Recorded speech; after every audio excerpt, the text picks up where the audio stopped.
Hello મિત્રો, હું છું ઝાકીર વડિયા। આજના ખુશી સમાચારમાં તમારું સ્વાગત છે। મિત્રો, જો તમે ચેનલમાં નવા હોય તો સબસ્ક્રાઇબ કરી દેજો। વિડીયો સારો લાગે તો લાઇક કરો, જો સુઝાવ હોય તો કમેન્ટ કરો। ચાલો તો સમાચારને ચાલુ કરીએ। મગફળીમાં આવક ઘટી હતી। સામાન્ય ભાવ વધઘટ સાથે આજે સરવાળે રહેલા હતા। સિંગતેલ અને સિંગદાણામાં મોટી માંગના અભાવે મગફળી બજાર પડી પાથરેલી જ રહેલી હતી। દાણા મગફળી ₹1500 ઉપરના ભાવે રહેલા હતા।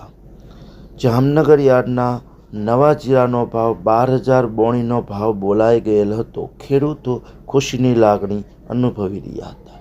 રાજકોટ યાર્ડમાં 4 જાન્યુઆરીના રોજ જૂના જીરાની 150 ક્વિન્ટલ આવક સાથે જીરાનો ₹4700 થી 6,050નો ભાવ થયો હતો। નવા જીરાના ગોંડલ યાર્ડમાં મુહૂર્તના ભાવ ₹36,001 બોલાયો, જેથી ખેડૂતો ખુશ। ખેડૂતો કહે છે કે 25 નવેમ્બર આસપાસના માવઠાના વરસાદે વીઘે 20 મણના ઉતારનું સપનું રોળી નાખ્યું। જીરાનું કે ધાણાનું સમયથી વહેલું બહુ વાવેતર કરનાર ખેડૂતનો મુહૂર્ત સોદાનો ઊંચો ભાવ લેવા માટે નસીબદાર હોય છે।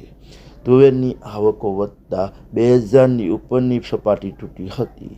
ખેડૂતો કહે છે કે 25 નવેમ્બર આસપાસ માવઠાના વરસાદે વીઘે 20 મણનું સપનું રોળી નાખેલું હતું। લસણ બજારમાં તેજી। ગોંડલમાં ઊંચા મણના 45થી ઉપરના ભાવ બોલાતા ખેડૂતો ખુશીની લાગણી અનુભવી। તમામ સેન્ટરો પર આવક ઓછી અને સામે લેવાલી સારી હોવાથી બજારો ઊંચકાયેલા હતા। લસણ બજાર સારી। માવઠાની આગાહીને પગલે જીરું વાયદામાં 6%ની ઉપલી સર્કિટે આગ।